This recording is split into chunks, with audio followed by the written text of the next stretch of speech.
أعوذ بالله من الشيطان الرجيم. بسم الله الرحمن الرحيم. ويل لكل همزة لمزة الذي جمع مالا وعدده يحسب أن ماله أخلده كلا لينبذن في الحطمة وما أدراك ما الحطمة نار الله الموقدة التي تطلع على الأفئدة إنها عليهم مؤصدة في عمد ممددة صدق الله العظيم. مناسب ہے. پیچھے بیٹھنے والوں کے بارے میں یہ خیال کیا جاتا کہ وہ جلدی میں اور چلے جائیں گے تو استفادہ پوری طریقے سے نہیں ہو سکتا اور بعد میں آنے والوں کے لیے راہیں نکلتی ہیں. جیسے کہ آپ واقف ہیں آج ہمارے درمیان ایک اسلامک اسٹڈیز کے اسکالر ڈاکٹر سید علیم اشرف جائسی تشریف فرما ہیں اور انہوں نے ہمیں کئی بار مخاطب کیا ہے. آج کا عنوان بھی انہوں نے دیا ہے اورینٹلزم تعریف و تاریخ. یہ عنوان بھی وہی سمجھائیں گے اور ظاہر ہے کہ ان کے خطاب سے ہم استفادہ کریں گے. یہ محفل آج 720ویں نشست ہے تاریخ اسلام کی اور یہ منعقد ہو رہی ہے 23 جنوری 2016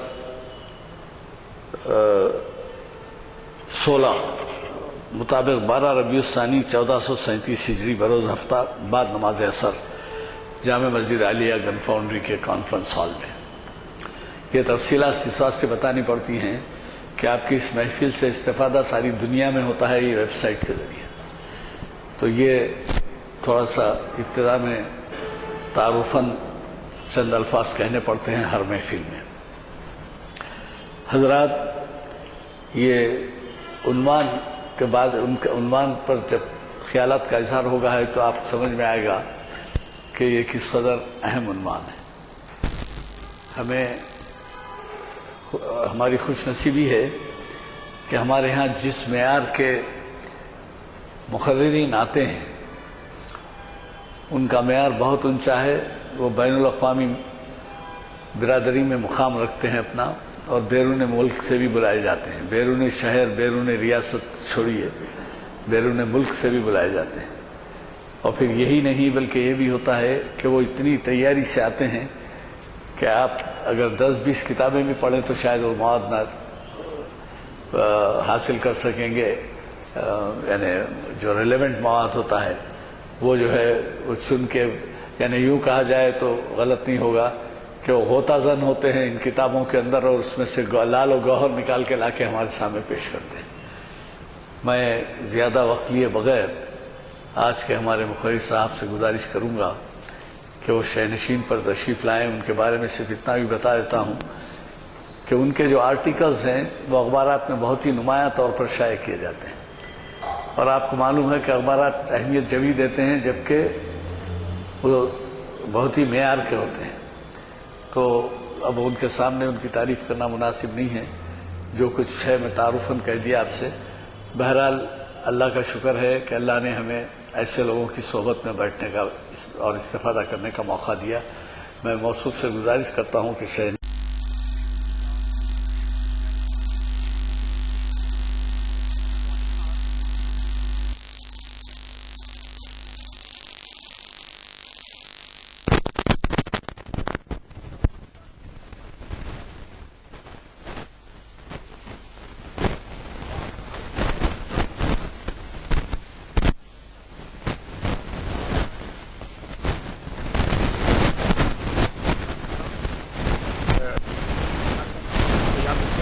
کہ گزشتہ میری حاضری ہوئی تھی تو اس اشراق کو موضوع بنایا تھا. یہ ایک بے حد علمی موضوع ہے اور زندہ اور ترقی یافتہ قومیں اپنے مخالفین اور اپنے معاونین دونوں کو یاد رکھتی ہیں.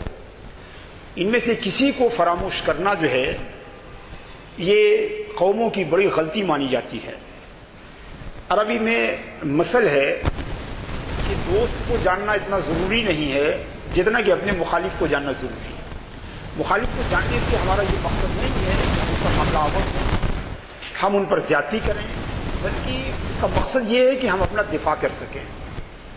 تو مسلمانوں میں استشراق کا مطالعہ جو ہے وہ اسی منطلق سے, اسی بنیاد سے شروع ہوا کہ جو ہم پر حملہ آور ہیں, جو ہمارے وجود کے لیے خطرہ ہیں, یا جو مجھے یا ہمیں اپنا دشمن سمجھتے ہیں, ہم انہیں جان سکیں.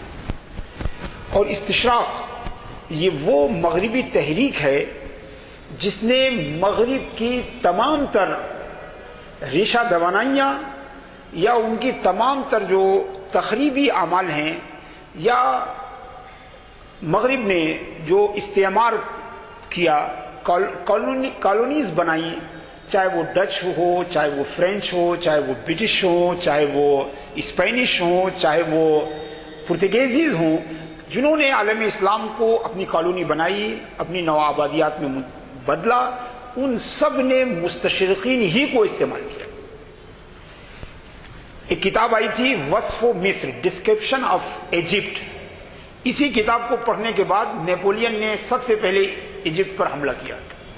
ہندوستان میں جو مستشرقین آئے, آپ جانتے ہیں کہ فورٹ ولیم کالج سے لے کر اور دلی کالج تک یہ جتنے ادارے تھے یہ سب مستشرقین اس کو چلاتے تھے, اورینٹلسٹ اس کو چلاتے تھے.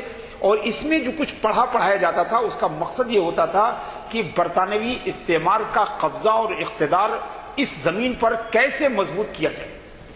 تو آپ یہی نہیں, اگر آپ دیکھیں تو جو صلیبی جنگوں, جب سے ہمارا براہ راست جو ہے مغرب سے ہمارا تصادم شروع ہوا, اس کا آغاز صلیبی جنگیں تھیں. 10ویں اور 11ویں صدی ہجری میں صلیبیوں نے جو ہے یلغار کیا اور لگاتار کئی حملے کیے, اور قبلہ اولا اور ثالث حرمین الشریفین بیت المقدس پر قبضہ کیا, اور مسلمانوں کا بے اندازہ خون بہایا, بڑی ظلم و ستم کیے.